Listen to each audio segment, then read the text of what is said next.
Okay, so who are you?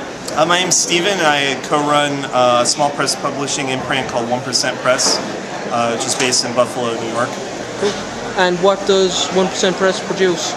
So we've been publishing and self-publishing our own comics and our friends' comics and music and art projects since 2005. So far we've made about 50 zines and comics, a little over that, and we put out like 20 or 30 records over the years. It's like pretty much just friend stuff, just like, you know, whoever, you know, if there's an opportunity for us to help a friend out, like with publishing or, you know, printing the books, like helping them to put the book together for the first time, that's sort of our role. It's like kind of a, you know, it's pretty low stakes in terms of like, you know, we just, like whatever comes along, you know, whatever our friends are up to, so. And is this your first TCAF? Okay, so we've done TCAF, I think, last 4 years, I think. So, yeah, I mean, Buffalo's so close, we're able to, like, you know, just drive up, it's not so bad. And what have you got this year? So this year debuting, we've got Emily Churko.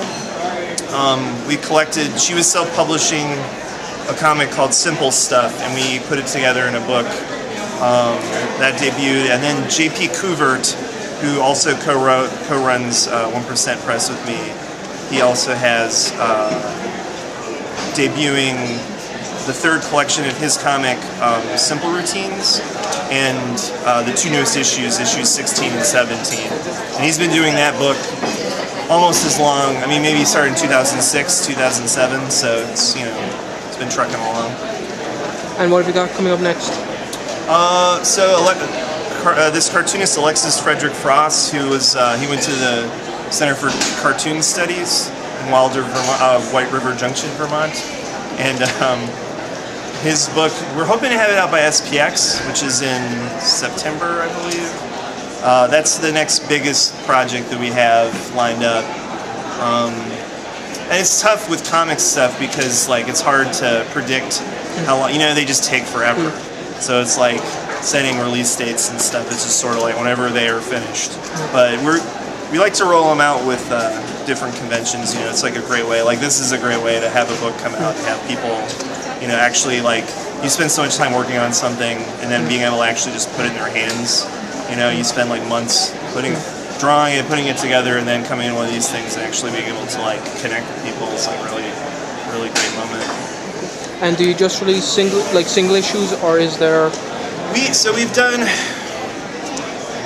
collected some of the back issues of Simple Routines as like a book, like a hardbound book, and that's in our first foray into that. Like, we'd love to start doing, like, you know, we've never done a graphic novel or anything because there's like so much like responsibility. Like, so somebody spends like a year or 2 years writing and drawing a graphic novel. We're just so, you know, we don't have the publicity or the money to really like help promote something like that. We definitely would if the right project came along, and that was a nice way to kind of dip our toe into like graphic novels, sort of like more, you know, books. And yeah, it's definitely something we want to do, but there's just like a custodial responsibility, like taking care of people's, you know, they spend so much time, like the responsibility involved. We're kind of like, we've definitely, we're taking our time getting to that. So far, but mini comics and just comics, you know, you make 500 and you just kind of get rid of them after a year or two, and then it's like, you know, move on to the next project, and it's a little less. We are starting to get into digital stuff, which has been really interesting, like uploading all that, making sure, a lot of it's free, you know, just making sure they're all accessible, like on the internet, because it's 2013, and that's just what everything is. It's just on the internet, so, but that's been a lot of fun. And will you be back next year? Oh yeah, I mean, it's probably one of our favorite. I mean, we're happy to be at, so like, you know, I don't know how familiar you are with it, but like TCAF is curated, like that shop, The Beguiling, Chris Butcher and everything. So just being asked to be here is a huge you know, it's a huge honor. So, well, if every year we're asked, we'll, you know, we definitely come back. You know, some people, the curated aspect of it is really interesting because it's like every table is super good.